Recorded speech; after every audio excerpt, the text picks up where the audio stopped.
Hello, and welcome to the Stockholm Chamber of Commerce's digital event, Brexit 6 months later. My name is Daniel Nutley, and I'm the Head of Global Relationships at the Stockholm Chamber of Commerce, working for the Department of International Trade and Business Services. Our international department assists Swedish companies with their internationalization efforts. Last year, we issued 30,622 trade documents to 725 companies with their internationalization efforts used for export in 176 countries. Today, we focus on one of the most important export destinations for companies in our region, namely the UK. And we want to try and get an overview of how the first 6 months of Brexit have been for Swedish companies in the region. I'm very happy to introduce our first speaker for today, Andreas Hatzigeorgiou, the CEO of the Stockholm Chamber of Commerce. Welcome, Andreas. Thank you, Daniel, and welcome to everyone that are tuning in to today's exciting and interesting seminar. My name is Andreas Hatzigeorgiou. I am the CEO of the Stockholm Chamber of Commerce, the oldest chamber of commerce in the Nordics, founded in 1902. And I'm so excited to be organizing this event, this seminar, together with our partners that are also very much engaged in trying to figure out how we can navigate in the landscape following Brexit. The UK has long been one of the most important trading partners of Sweden and the Stockholm region. And on the 23rd of June 2016, the Leave side won the Brexit referendum in the UK by a narrow margin. One of Sweden's closest like-minded EU counterparts was therefore going to exit the Union. And this was a shock to everyone, at least in my community and here in Stockholm. No one really expected this. Naturally, companies were concerned, and our member companies, we represent all different sectors in the business community, were extremely concerned over the impact that this transition might have on their business and all of the economy going forward. In 2020 alone, Swedish companies exported goods and services for 135 billion Swedish krona to the UK, and we exported basically as much. So this is a mutual and has been a mutual partnership between Sweden and the UK for a long time. It should also be said that Swedish exports to the UK employ many people in the information and communication sector and other sectors, important sectors such as tourism, transport, wholesale, retail, the automotive industry. And trade with Sweden is also important for jobs in the UK, of course, and all of the EU. Well, 6 months since the transition, this is where we're at right now. And looking at the situation, I believe that it is apparent that the impact of Brexit has been felt both by people and businesses. It's difficult to entirely isolate the consequences stemming from Brexit, of course, from the major impact on the ongoing pandemic. These are two major disruptions, and we have to be humble in analyzing the effects of the pandemic versus Brexit. Nonetheless, I'm sure that we need to look at the situation and try to figure out what is going on. And that is our ambition today, to listen to valuable insights from a range of key stakeholders to find out what has the transition been like. What conclusions can we draw from the first 6 months, and what can we expect going forward? We will address important and interesting questions such as how have import, export, and investment flows changed between our countries? What anticipated problems have arisen? How have companies handled these new challenges? Are businesses generally optimistic or pessimistic about the future? and how can we navigate in this new landscape. I really hope that you will enjoy today's seminar and take away some important lessons and insights for the future ahead. Thank you, and I now pass the word back to Daniel Nutley. Thank you very much, Andreas. So I'd like to introduce our next speaker, Steve Angus, Country Director for International Trade and Investment at the British Embassy in Stockholm. Steve, welcome. You head up the trade and investment team at the commercial section of the embassy. Your team's main objectives are to assist UK companies wanting to export to the Swedish market and Swedish companies to look to invest in the UK. The Brexit referendum took place over 5 years ago now, and we're 6 months into this transition. You've been working at the British Embassy for this entire time, and it's really interesting for us to know and to briefly hear your perspective surrounding how is it that the general business climate has been between Sweden and the UK throughout this entire process. Thank you, Daniel. Thank you, Andreas. Nice to be here, and thanks for inviting me. It's been a long process, and we did an awful lot of kind of Brexit updates throughout that period. And I have to say, nothing changed for about 3.5 years. So I kind of felt that we were doing an awful lot of these outreach and kind of more talking about process. You know, we were still part of a customs union. We were still part of the single market. So I kind of we did an awful lot in that space. But then I think when Andreas touched upon it in 2016 after the referendum, I think there was a lot of shock and disbelief. And I think we had kind of the same question, which was, do you think there will be a second referendum? That kind of went through for about 3 years or so. I think there were two clear camps when it came to business. The first camp was the prepare camp, and that was mainly the big businesses. I think they had the resources to do so and set a foot and started to do the changes that they needed. And then the second camp was the do nothing camp. And that was predominantly SMEs, I would say, businesses that were focusing on doing business and kind of, keeping their ear to the ground and keeping working. And I would say that basically they were hoping a referendum that would overturn the decision. That wasn't the case. And I think the general election in 2019 changed the direction, let us say. I think people realised that, the change was on its way. And that led us into an 11-month transition period where, as Andreas said, we also were grappling with a pandemic at the same time.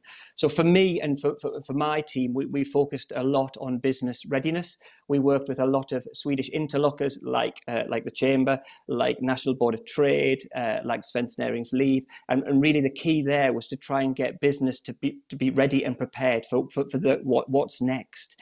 And I think where we are now, looking back after 6 months, well, I can't hide from the bumps that we've had in the road. They are there. We kind of guessed that they would be. We were going to try and make it as frictionless as possible. The areas of worry are around kind of additional admin and cost. And the last couple of months, we've been kind of working on food importation and kind of the impact of that. But I have to say, has it changed the way Brits look at Sweden? No, I don't think it does. And the amount of inquiries that we get from UK companies interesting to find partners here in Sweden hasn't changed at all. So that is a positive, I have to say. Good to hear, Steve. Now, you help UK companies wanting to export to the Swedish market, but you also assist Swedish companies looking to invest in the UK. So I'd like to ask you a question pertaining to Swedish investments into the UK.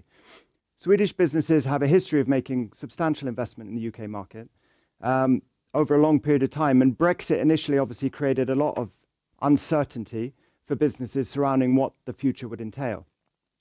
And if there's something that investors don't like, obviously it's uncertainty. So my question to you is, have you noticed any significant changes in levels of investment from Swedish businesses into the UK over the first half of this year? Well, you're right, Daniel. Yeah, business doesn't like uncertainty. And of course, I think the Brexit process threw up quite a lot of uncertainty, I suppose. However, I had a number of conversations with senior business leaders about kind of opportunities that might arise from the Brexit process itself. So I suppose in answer to your question, no, there wasn't significant changes negatively. In fact, I think on the contrary, we've seen kind of the opposite of that. And if I look at my team alone, we obviously work on a financial year, and I would say the past 12 months, we have experienced a 20% increase in FDIs going to the UK, which is a positive story. If you look wider than just DIT work, last year we saw 49 projects land in the UK from Sweden. That ranked Sweden 9th globally, which is a fantastic score. It put them between Japan at 51 and China at 46. What does that mean for Britain? Well, actually, apart from kind of capital investment going into the UK, it meant about 1,100 new jobs, and it secured 300 safeguarded 300, which is another positive. Where did these investments come from? Well, it's all out in the public domain. It came from the likes in the last 12 months of Vattenfall, Saab, Bo-Kluk, Ericsson, and Oatly. But it wasn't just big business; it was also small business too. We've done an awful lot of work around kind of the gaming and life science and tech. So we've seen a lot of positive in that space. And I suppose if you look at kind of Europe slightly wider, it's basically a three-horse race when it comes to inward investment. It's France number 1, it's UK number 2, and it's Germany number 3. The difference between France and the UK is quite slim. It's only 10 projects. But I think the thing that's worth flagging here is within that kind of survey that was done by Ernst & Young, 41% of investors said that they were due to invest within the UK in the next 12 months because it saw the UK as an attractive market, which is, again, another positive theme. Well, again, excellent to hear, Steve, that there's some real signs of positivism going into the future there. So my final question, Steve, and I thank you very much again for joining us today, is how do you see the future bilateral relationship between the UK and Sweden progressing? Well, yeah, it's a good question. I would kind of say it's probably different but bright. I don't think we can define our relationship in the past 6 months, the past 26 years. I think it goes much further back than that. It's hundreds of years of kind of trade and investment work. I think we can define it as a new chapter. I think Brexit has given us a chance to pause and take stock and look at the opportunities and look at kind of where the UK and Sweden can work better together. The UK is the 6th largest economy in the world, and we're going to be focusing on things like R&D, innovation, tech, life science, and so on. And these are all kind of strengths within Swedish society or Swedish sectors. So that's a real positive. And I think added to that, we've also seen that there's a real political will. Just in the last couple of weeks alone, we've hosted a business delegation going into the UK, which was hosted by Lord Grimstone, our investment minister in DIT. And added to that, we're also working on a ministerial or a bilateral business bilateral forum with Minister Hallberg and Minister Hans that hopefully should kick off in the autumn, and it won't just be a one-off activity, it will be kind of an annual event. So these are all positives. And I suppose the last point I would kind of make is that I reconnected with a lot of Swedish business over the last month or so in Gothenburg, Linköping and Stockholm, and actually the red thread of those meetings and the conversations was the importance of the bilateral business relationship between the UK and Sweden, which again is another positive takeaway. Steve, thank you ever so much for taking the time. I know you're on holiday as well, so an extra big thank you for that. Enjoy the rest of your holiday, Steve. We'll be in touch. Thank you. Our next speaker, Peter Sandberg, Chief Executive, Swedish Chamber of Commerce for the UK. You're based in London, and it's therefore extremely interesting, obviously, for us to hear about what has the transition been like so far from your perspective. Peter, has it been smooth sailing? Has it been chaotic? And were companies prepared? Thank you, Daniel, and hello, everyone. Well, I think it's fair to say that it hasn't been smooth sailing, and I don't think anyone that I know ever predicted it to be smooth sailing either. I would also argue perhaps that the transition isn't really over yet, but has just gotten started, really. We're now finding ourselves in a situation where we're slowly moving away, hopefully, from what we call teething problems, eller barnsjukdomar på svenska, to the real structural challenges, changes, and fundamental impact, if you wish, and the difference between being inside the single market and being outside. I've said all along that we expected chaos at the borders initially, and I think we saw some of that in the first quarter of this year. Quite natural as administration and border control struggles with new systems, and I think the sheer quantity of products entering between the two sides. I think at least before Brexit, 50% of all goods coming into the UK came from the EU. At the same time, I mean, businesses will adapt to this and move forward, and we're already seeing less friction, if you wish. But saying that it does take longer today and it costs more, and I'm sure that Peter and Luke coming on after me will echo that. But that's almost in the manageable side of the equation, I think. The more interesting one is dealing with the long-term effects of Brexit, as it's a very different thing. I mean, costs are going up, margins are changing, etc. The whole business case could change, but you asked me whether businesses were prepared. Well, the boring answer is it depends. 30% of the businesses that responded to our Brexit survey a couple of months back say that they were well prepared, whereas 20% say they weren't prepared at all. And it's much like Steve said, larger businesses were broadly on top of the many challenges faced with Brexit, but smaller businesses didn't have the muscles to digest the many issues that could and would arise. And for some of the smallest businesses, we've seen as well, their business models may have been challenged to the very core without them actually fully realizing it themselves. However, when we speak to Swedish SMEs here, they appear very adaptable to the extent that they can be, because they have to be.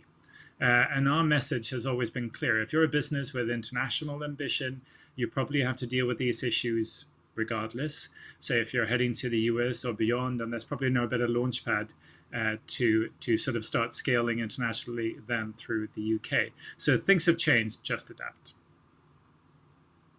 Thanks, Peter. You mentioned the survey you recently carried out. I want to refer to that. I saw the figure 72.5% of Swedish businesses claim to have been directly affected by Britain's exit from the EU in one way or another. Only 15% say that they've not been affected at all, and 12.5% are unsure how their businesses have been affected. What are the main changes that companies raise, and are there any positive changes, or has everything been problematic? Well, I think it's a mix of things, really. Initially, it was naturally, as I mentioned, a new customs clearance procedures and new administration, which caused a lot of confusion and anger initially as well. Orders which normally would take 2 days could take 2 weeks. And a lot of the confusion was supply chain related. Businesses have also complained about increase in transportation costs, etc. But first of all, anyone who knows me and know that I'm an optimist, but I call myself a realistic optimist, and if there is such a thing. So saying that, there were very few positives with Brexit, to be honest. And there's a reason why Unison business community was against Brexit, but nonetheless, here we are. And few positives with Brexit doesn't necessarily equal a disaster. And moving forward, I think there's a real opportunity from, call it distinction, call it competition and investment. And remember, being agile is what we've celebrated, I think, in the pandemic as the way forward. And perhaps Britain will be more agile now outside of the Union, considering the size of its economy. And I think a positive side effect is probably the fact that the UK government is now heavily incentivized, if you wish, to make Brexit a success, and will set off on strategic reform, I'd say, wherever able to. And we can see that with an ambitious green agenda from Boris Johnson's government, making high-tech the core of British industry and so forth. And there's a real opportunity for the UK to make a mark, to set itself targets in relation to Europe in the tech space and climate change. We're certainly looking optimistically at future trade deals, and the South Asian trade deal in particular. So in summary, I would say no, Brexit is not very positive for trade or business, but that doesn't mean it's a disaster, or won't mean lots of opportunities. I mean, the UK as Steve mentioned, is the world's 6th biggest economy, the size of India's. And I think last week it celebrated being the home to over 100 unicorns. So in many ways, the pandemic itself has been a worse hit, and we're now seeing London and the UK opening up again. But to echo Steve, we've seen no decrease in interest from Swedish businesses. It's good to hear, Peter. My last question. Almost half of the companies interviewed in your survey stated that they would be expecting to hire more staff in the UK during 21-22. However, the majority of them said that they would not likely bring Swedish employees to the UK during the same period. So these companies will be hiring, but will not be hiring Swedes. How concerned are companies about new UK immigration policies? And can you give any examples of how, say, these concerns have changed or affected the way businesses are acting? It's a very good question, because I think, in short, hiring has changed, and Brexit means the end of freedom of movement. And hiring is now more complicated, and it's more costly, as most things relating to Brexit. But one of the striking challenges in the first 6 months of Brexit is actually the huge gap in the labour market. In some industries, like hospitality or perhaps services more broadly, there's a real challenge in finding staff, at least in London. As an example, I know of hotels, for example, who are not able to fully open because they can't find the qualified staff. In many cases, they would have come from Europe, and because of COVID and being on furlough, what do you say in Swedish, permitterade, they went home, and now they can't come back or won't come back. So that's a real challenge. Saying that, there's a strong tradition, I think, in the UK in hiring workforces from outside of Europe anyway, through the Commonwealth, whether they be from Canada, the US, Australia, or New Zealand. So larger employers, I think, are already more than well familiar with the processes of applying for visas. But it's definitely become less desirable to hire people from Europe, and Europeans will have to be in the same category as other non-Brits in that sense. As an example, it wasn't uncommon for city-based firms to have a significant portion of qualified European staff, and there are a number of solutions that are available for businesses in terms of seconding people and so forth. And we're already seeing, the immigration legislation came into force on the 1st of January as well. It's being tested now, and I think there's going to be some kind of adaptation over the next couple of years as they see the challenges. But it will cost more money and takes more time. From our point of view, we see this as a real challenge moving forward, which we take seriously. The SEC is working alongside other partners such as Svenskt Näringsliv to make sure that the UK and Sweden sign an agreement on youth mobility, for example. So the Youth Mobility Scheme, or YMS, would enable young professionals under the age of 30 to seek employment, to venture into the UK and vice versa for up to 2 years. And for us, this is sort of a no-brainer exercise. It's win-win. It enables young professionals to get international experience. It gives businesses access to a unique group of young talents. It makes them competitive in the labour market, and it also supports the cultural exchange and networks between countries. So hopefully the Swedish government agrees to that. Peter, thank you ever so much. They were big questions. You gave brilliant answers. Thank you so much. Thank you. I'd like to move over to our next speaker, Luke Harding. Luke, you are the Managing Director for Electrolux in the UK and Ireland. We're also very happy to have you with us here today. Thank you very much. I understand, Luke, that Electrolux does not have any manufacturing in Sweden, and therefore there's no direct export between the UK and Sweden.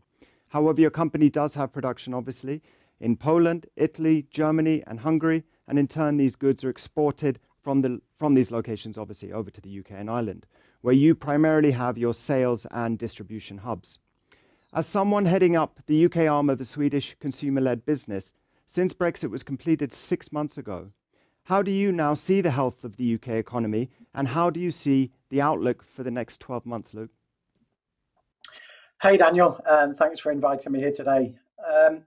I guess it's quite difficult to, as Peter mentioned, to separate the impact of Brexit versus the impact of the ongoing pandemic. And only time will give us many of the answers. My view on current economic conditions is actually pretty optimistic. And I think we're on an improving trajectory. The vaccine rollout has really helped us to bounce back quickly And the current forecast, if you look at the forecast from industry bodies such as the CBI, is to be back at pre-pandemic levels by the end of 2021, so the end of this year, which is much quicker than I think anyone anticipated. If you look at some of the fundamental indicators, the housing market's robust, consumer confidence is returning, albeit from a very negative position. We have stable interest rates. Unemployment is much lower than anticipated. And actually the challenge now is swinging, as Peter mentioned, to the lack of labour rather than a big problem on unemployment that maybe we predicted. And the pound is stable and has strengthened through the start of this year. Having said all of that, challenges remain. There's severe challenges on supply chains, partly caused by the pandemic, but Brexit's added another layer of complexity. One example is where wood, for example, wood has to be certified to enter the UK and also to exit the UK. Normally, in non-pandemic times, that wouldn't cause major disruption. But added to the complexities of managing through a pandemic, it's just another layer of difficulty that we have to manage. And that, of course, adds complexity, which also adds cost. When you look at the labour shortages, we see across the economy there's labour shortages in many sectors, whether that be in house building, kitchen fitting, HGV drivers is very apt in the press this week. And all of those bring additional challenges and cost all of the time to us. And some of those that we're going to have to manage through over the next 12 months. So whilst the fundamentals for the economy seem strong, I think there's still challenges ahead. Sure. As one of the leading domestic appliance companies, Electrolux, I mean, you must have significant logistical operations, seriously complex logistical operations. What has been the impact of Brexit in conjunction with the pandemic? Yeah, I guess the impact of Brexit started immediately after the referendum. So we've had 4 or 5 years of planning for a Brexit and planning for several deadlines that never actually arrived. So we actually became quite apt at planning for these deadlines, which then never occurred. Because the added difficulty in December leading into January this year was the pandemic hit as well, which meant with all the preparation that we'd done in previous full starts or Brexit full starts, such as getting the paperwork ready, switching our systems over, bringing buffer stocks into the UK to mitigate any risk, it was much more difficult coming into this year because the pandemic led to huge swings in consumer demand and also upstream supply of components. However, when the date actually came, our system switched over quite smoothly. Our contingencies worked very well, and we didn't see any immediate disruption. Of course, it's difficult to separate again the pandemic versus Brexit. But what we have seen through the first half of this year is exports have reduced significantly from the UK. Now, as an organisation, we don't export from the UK, but of course that puts significant pressure on logistics. Because as a net importer, all of our containers have to go back to mainland Europe.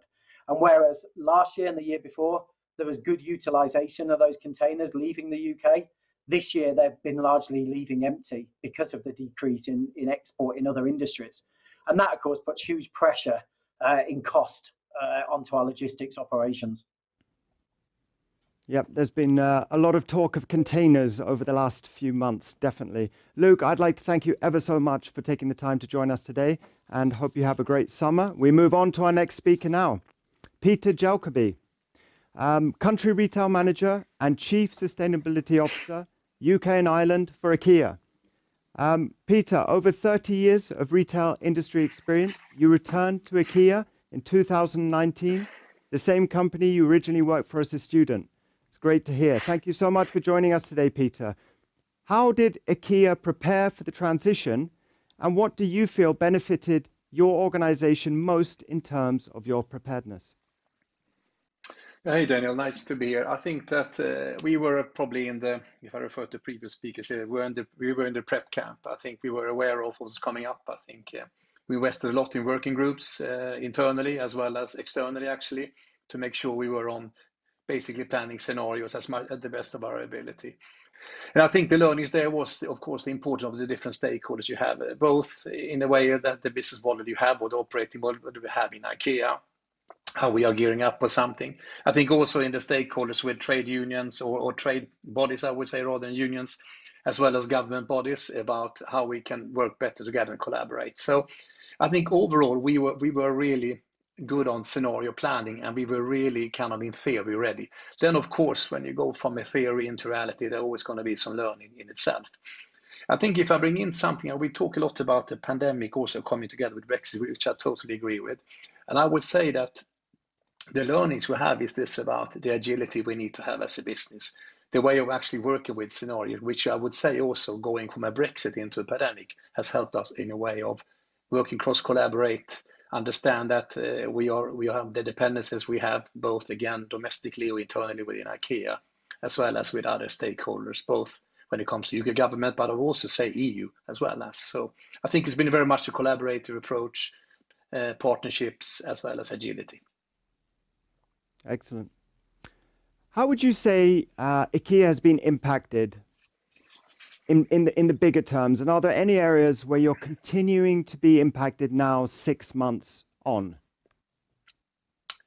I think that, again, we are in a pandemic kind of transformation, and that meant that what has been really about Brexit, what has been pandemic, sometimes has been blurred, I would say. I think that when it comes to us, you have, of course, the goods flow side. We are depending on goods flow from bringing it into the UK, as well as having goods flow from UK into Ireland. And there has been more about, when I look at the bigger flows, we've been, for example, changing the flow from having UK as a hub for Ireland and instead taking it from mainland Ireland. That's been one major change that we've been doing. And that will also come probably when you look at the consumer side of how we support UK and Ireland. Then you come into admin things about actually goods clearing and make sure it's smooth and administrative side of the business, which are small bits and pieces where basically we are learning as we go along. So that has been quite a lot of connected to the supply chain. Then, as you know, with the pandemic, we could say that the supply chain has been in general challenged. So sometimes it's been quite hard to see what has really been about Brexit, what has been about the pandemic itself.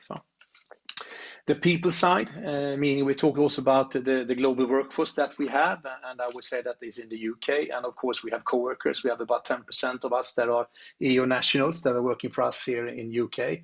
And we have been, of course, keen on supporting them. We want to keep their competence, and we are a company that believe a lot in diversity at all levels. So we've been investing a lot to keep our people. So spending quite a bit of time to make sure they can get into the settled status scheme and so forth, right? And I think we've been coping fairly well so far. And I guess coming back to the global movement later on how we can keep then the labor force market kind of in good shape, I think that's going to be one of the important parts for the future. Other aspects you could also speculate about the currency and about the financial, the British pound seems very important, but I would say that that's still be manageable. So overall, it's been everything from practicalities into some smaller details. Thank you very much. Complex questions, and I think everyone agrees it's almost impossible to separate the pandemic with Brexit, no doubt. I'd like to ask you your final question. I'd like to ask you the same question that I asked Steve Angus from the British Embassy. What are your hopes, or what do you think about the UK-EU relationship going forward? Now we are optimistic. I think that maybe, as Peter said, was this what we wish for? Maybe not. But I think once we got the clarity that this is kind of the name of the game, I think we see it more as a starting point for the next phase. And as with all the relationships and kind of the important is to come into harmony. And that we can see this into a win-win. And what I hope for is, of course, a UK government that are committed to make this work. And I'm actually sure they will put a lot of effort into that. I think we believe in that. We think that, again, that we look into more smoother operations. And I would say what is then teetering problems that hopefully will get better over time, that we can actually erase those, but also to create the climate that keeps us want to invest in the UK. And I think we are committed here long term, and we are going to keep investing. And we, so far, I would say, have from the consumer side, we've been in the business. Again, what has been pandemic and not pandemic can always debatable, but we have seen a kind of a big demand. I think we can see positive signs, as Luke said, about what's happening in the UK economy. So I think, again, a lot about partnerships, a lot about taking away things that make it tougher to trade and to have relationships and have this kind of optimistic future and a commitment of togetherness. I would say that is what we hope for. And again, from IKEA side, we are optimistic. Optimistic, good to hear. Thank you so much, Peter. On to our next speaker, Theresa Ryberg, international trade and EU policy expert from Företagarna. Theresa and myself both collaborate actually together in Stockholm Global, which is a regional export collaboration amongst many organizations in Stockholm whose main task is essentially to help companies with their internationalization efforts. Företagarna is Sweden's largest organization for small and medium-sized businesses. Theresa, in a recent article, you summarized the first 3 months after the transition as being like an avalanche of increased paperwork, longer lead times, higher costs, border problems, customs administration, increased administration, and transport. In your opinion, is the case still the same that 6 months on, it's looking the same, or have things improved? Thank you, Daniel, for having me here today and to share our experience of the issues encountered by SMEs. Wow, that list was long, but I think it reflects really the reality of what SMEs are actually experiencing. I'm not sure the situation has actually improved, or if the businesses have actually adapted to the situation. It is difficult to tell. SMEs have an important strength, and that is flexibility and resilience, which is a word that we have heard a lot of lately. One thing is for sure, we get still a lot of questions regarding how to handle these new trade relations. As we have been saying, UK is now a third country. That means it is impossible to avoid heavier administration, lots of paperwork and formalities that the EU and the internal market have been working for decades since its creation to eliminate. So taking 6 months to say that it has improved when we have ripped all that off, it's difficult to say that it has improved. We also can see, I want to say, that lack of balance between the large and the small companies, as previous speakers were on to, between the small companies that really were not prepared, had difficulties to prepare, and they actually prefer to drop possible upcoming plans to start trading with the UK, or just to cut off existing trade relations, unfortunately.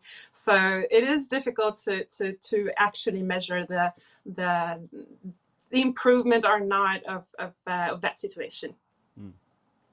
Thank you, and it's very, very interesting to hear your perspective from the experiences of the SMEs. I think it's really important to capture. It's not always the case, and we're very appreciative of you being here today to answer these questions for us. If we were to take all of the issues stemming from Brexit, what, in your opinion, is the most pressing problem that needs to be resolved, and what are Swedish businesses most affected by? That is a very interesting question, and unfortunately I don't have a simple answer to that. I think I was really thinking about that for a long time, and I think I could identify two pressing issues that really affect Swedish businesses today. The first one is, of course, that authorities, customs, ports need to be perfectly synchronized, which in my opinion is not the case today yet. But Swedish authorities are good at that, and I hope that we will soon be able to share some good practice to other EU countries on that matter. The second pressing issue is that a large share, we were into that earlier, a large share of Swedish export consists of services, and in combination with the UK being a large trading partner, this has of course hit hard on Swedish SMEs, and there is nothing about services in the agreement. So this needs to be solved quickly, not only by continuing discussions, which I believe is of course something that will be going on, but also making sure that the EU funding that aims to support SMEs after Brexit actually reaches those SMEs that are already suffering from the pandemic. And as a bonus and a cherry on the cake, let's not forget big VAT reforms, both on EU and UK level, that doesn't make this at all easier for SMEs. Excellent. I ask you really easy questions. I'll give you a third one, but I'll give you less time to answer. What would you like to have been done differently or better in regard in regards to SMEs? I think the negotiations from start could have a better focus on the reality and the needs of trade and businesses in general, instead of focusing on general ideologies. And 99.9% of the businesses in the EU are SMEs. They are the backbone of our economy. If we look at global trade outside of the EU, the largest share belongs to larger companies. This explains why free trade agreements aims at large companies as a rule and maybe have the SMEs as an exception in a chapter. This time, we know that trade on the internal market, the larger share is held by SMEs, and the UK is a former partner in the internal market. So here I think the EU missed a chance, an opportunity to actually offer a free trade agreement that was tailor-made and adapted to SME needs and really adapted to their reality. Meaning maybe an FTA that took SMEs as a rule and larger companies as an exception. Excellent answer. Thank you so much. And I also understand that you're on holiday as well, just like Steve. So an extra large thank you to you for joining us today. Thank you so much. Thank you for having me. Our next speaker now is Emma Sävenborg, Trade Policy Advisor from the National Board of Trade Sweden. The National Board of Trade Sweden is a government agency for international trade, the EU internal market and trade policy. I've understood that you recently completed an analysis of the EU-UK Trade and Cooperation Agreement, the TCA, which is the free trade agreement signed on the 30th of December 2020 between the EU and the UK. Emma, what does the agreement contain that may be particularly relevant for companies and other actors to know? So yeah, thank you for inviting me. This agreement contains a lot of new rules for companies to comply with, of course. In my experience, we mostly talk about the trading goods. So I will give a few examples relating to trading services. So this agreement will benefit EU companies and Swedish companies. It will give them better market access to most sectors, without, for example, requirements for establishment or residency. But this is a general rule, and then there are a lot of exceptions. So one example, for example, is financial services. There you would need to be established in the UK to provide that service. Another example, the agreement covers mobility of persons. A lot of the other speakers touch upon this as well. This is important if you are a company that sells services where you actually need to go to the UK to perform the service. And this does not at all replace the free movement of people that we have on the single market, but it allows people to enter the UK and stay for specific business reasons. So if you're a company, for example, that plans to send people to a conference, consultations, trainings, the agreement says that they are allowed to stay for 90 days in a 6-month period of time. If you're a company that, for example, wants to send people to the UK to implement a service contract, the agreement contains a list, what professions are allowed, what requirements are needed. They need a university degree, they need relevant professional experience, they're allowed to stay for maximum a year. All these different rules and details about how and when you're allowed to move people can be found in Annex 21 and 22 in the agreement. I think that's it's good to go there and see what is covered. But what is also very important to remember here is that this agreement is the baseline. This is the worst case scenario. So the UK could have much more liberal rules in your sector, for example, but it tells you what the UK cannot go below. So the agreement gives a kind of legal certainty. So you know that they cannot go below this threshold or what they committed in the agreement, but it could be more liberal than the agreement says.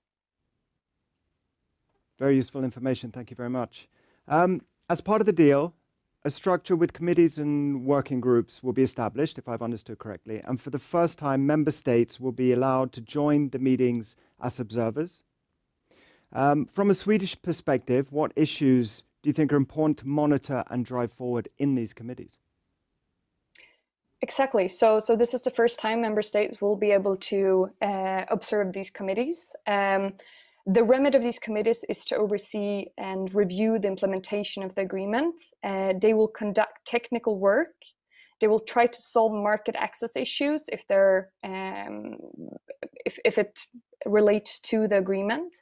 And the agreement also contains a lot of review clauses. So these committees will work on these review clauses as well. We have identified, both based on our technical experience, but we also done a lot of interviews with business organizations and NGOs. And we concluded that the issues regarding trade facilitation, physio and sanitary issues, as well as services and digital trade are the broad areas that should be prioritized.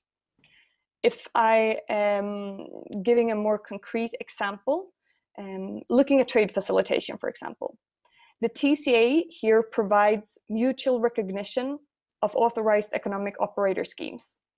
This enables recognized operators to benefit from simplified procedures at the borders. And we know previous speakers have touched upon it. There have been issues at the border, especially for SMEs. And so we suggest here that Sweden should really try to engage in issues where the EU and UK try to work in these committees and create real concrete incentives for companies to join the scheme, and also make it attractive for SMEs to join. These could, for example, be if you join the scheme, you have much less frequent controls at the border. You have joint validation visits. You have an exchange of pre-shipment information. These are kind of our examples what could be this practical, concrete incentives to join.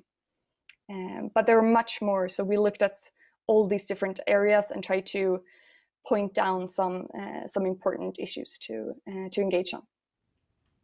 Excellent, and great to hear the connection with SMEs there that you mentioned as well. Nice to see the silver lining there. My final question is regarding sustainability. Swedish industry is at the forefront of sustainable system solutions, which gives companies obviously very important competitive advantages in international markets. Are there any components of this free trade agreement that are relevant to lift from a sustainability point of view, would you say? There are actually several interesting sustainability provisions throughout the agreement. We have, for the first time ever in a free trade agreement, sustainable provisions on sustainable food systems. We also have in the public procurement chapter, there is a provision allowing parties to take social, labor, and labor considerations when they do procurement decisions. This is something we don't have in the WTO. We haven't seen it in EU FTAs before. These are super interesting provisions that we will have to monitor now. The rules of origin have rules relating to electric vehicles and batteries. These are unique provisions as they try to promote and build a battery production within the EU and the UK. Some argue these provisions will actually slow down the electrification of the vehicle fleet, so that this could have negative effects on the environment. And this is something we will also have to monitor closely. How will these provisions be implemented? Do they have the intended effects? Also, of course, we cannot not mention the level playing field. They are unique in, we've never seen anything like this in EU free trade agreements before. They're designed to ensure fair competition between the EU and the UK.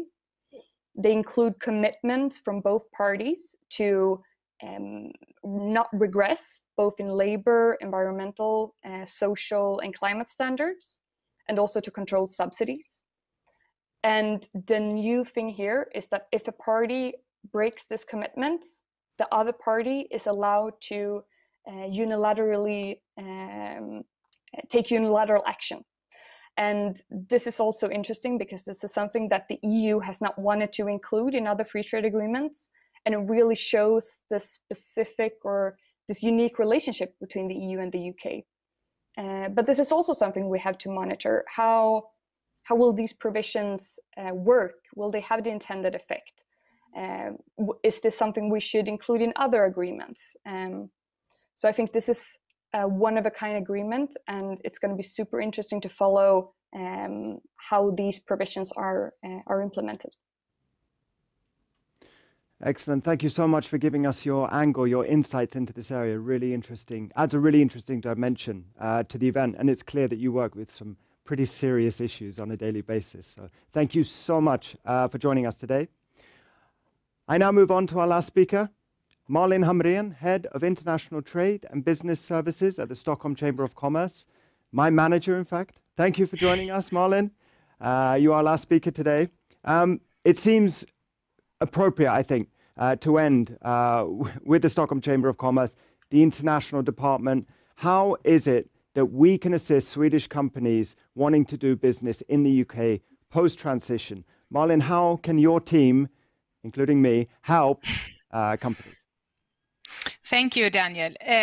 We at the International Department at Stockholm Chamber of Commerce, we can help companies with their questions related to export and also assist with different trade documents needed during export and also temporary export. And since UK now have left the European Union, we have a product that is called ATA Carnet, which stands for temporary admission. And that is actually a passport for goods used for temporary export outside EU. Malin, can you tell me what kind of goods can companies use the ATA Carnet for? It's a wide range, actually, and the product covers commercial samples, professional equipments, and goods for exhibitions and fairs, for example. And to give a concrete example, it can be a company that want to visit a potential customer in the UK, or they want to show a prototype. It can be an artist taking their instruments to a concert. It can be a racing horse. It can be a show, and the use for an ATA Carnet is very, very wide. Sky's the limit. Yes. Yes. My final question, Malin, what are the main benefits for companies using an ATA Carnet, would you say? The main benefit is that it's an easy way to speed through customs and also save money for the company and decrease the risk also for the company to use an ATA Carnet. And it includes one document and one application, and this ATA Carnet is good for 1 year. And it's accepted in 80 countries and territories, and eliminates duties, taxes, and temporary import, just to mention a few. And since now UK has left the Brexit, this ATA Carnet, temporary admission, can be used for temporary export to the UK. And we have a lot of companies already now that is using this product that is new for the UK market. And if you want more information about ATA Carnets, you are welcome to contact the International Department at Stockholm Chamber of Commerce. You can send an email to trade@chamber.se, and we will be happy to assist you with your questions regarding export and this product, ATA Carnet. So thank you very much. Thank you so much, Malin, for joining us as well. Our time is now unfortunately up for today, and I would obviously like to once again say a very large thank you to all of our speakers and also to all of our viewers for taking the time to join us for today's event. We hope to see you again soon, and feel free, like Malin said, to contact us going forwards if you need help with your internationalization efforts. Have a good summer. Thank you very much. Bye-bye.